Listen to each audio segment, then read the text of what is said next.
오늘의 사회 이슈를 홍희연 기자가 종합해드립니다.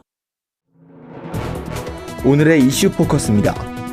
문재인 대통령이 오는 26일 대통령 개헌안을 발의하기로 했습니다. 청와대는 19일 문 대통령이 발의 준비에 만전을 기할 것을 지시했다며 이는 헌법과 법률이 정한 절차와 기간을 준수하되 국회가 개헌에 합의할 마지막 기회를 드리기 위한 것이라고 말했습니다. 청와대는 이와 함께 20일부터 22일까지 3일간 개헌 관련 사항을 국민에 설명할 계획이라고 밝혔습니다. 한편 자유한국당을 비롯한 야당들의 반발에 대해선 국회 연설과 당대표 초청 행사, 당사 예방 등을 통해 설득하는 노력을 해나갈 것이라고 전했습니다. 서울시와 중국 베이징시가 미세먼지 문제에 공동 대응하기로 했습니다.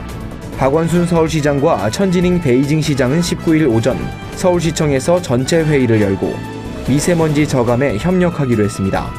먼저 두 도시는 미세먼지 한 라인을 만들어 대기질 정보를 수시로 공유하기로 했습니다.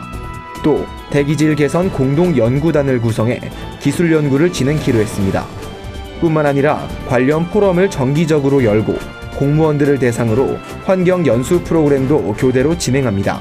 서울시는 이에 대해 두 도시가 환경 분야에서 큰 틀의 협력을 약속한 적은 있지만 세부적인 추진 계획을 담은 양해각서 체결은 처음이라며 이번 공동 대응에 대한 의미를 설명했습니다. 6.13 지방선거 서울시장 출마를 선언한 정봉주 전 의원의 더불어민주당 복당이 불허됐습니다. 민주당은 19일 열린 최고위원회에서 복당 불허 결정을 내렸습니다. 민주당 백혜련 대변인은 만장일치로 의결했다며 사실관계에 다툼이 있는 만큼 미투 운동의 기본 취지와 연관해 이런 결정을 내렸다고 말했습니다. 정 전 의원은 지난달 7일 복당을 신청했지만 성추문 의혹이 보도되면서 어려움을 겪게 됐습니다. 한편 정 전 의원은 무소속으로도 서울시장 선거를 완주하겠다는 의지를 보인 바 있습니다. 한국외대에서 교수가 수년간 성추행과 성희롱을 일삼았다는 주장이 또 나와 해당 교수가 자리에서 물러났습니다. 19일 한국외대 페이스북 페이지에는 지난 2008년부터 최근까지 A 교수의 지속적인 성추행과 희롱에 시달렸다고 주장하는 글이 올라왔습니다. 해당 글에 따르면 A 교수는 학생에게 모텔에 가자고 말하기도 했습니다.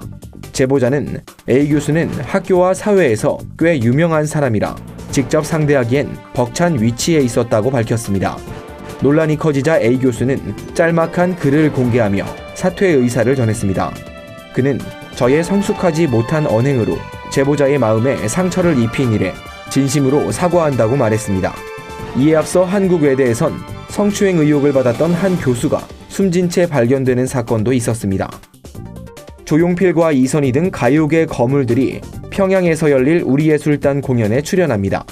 두 가수는 내달 초순경에 남북 실무접촉 수석대표 윤상이 이끄는 예술단의 평양 공연 무대에 오를 예정입니다.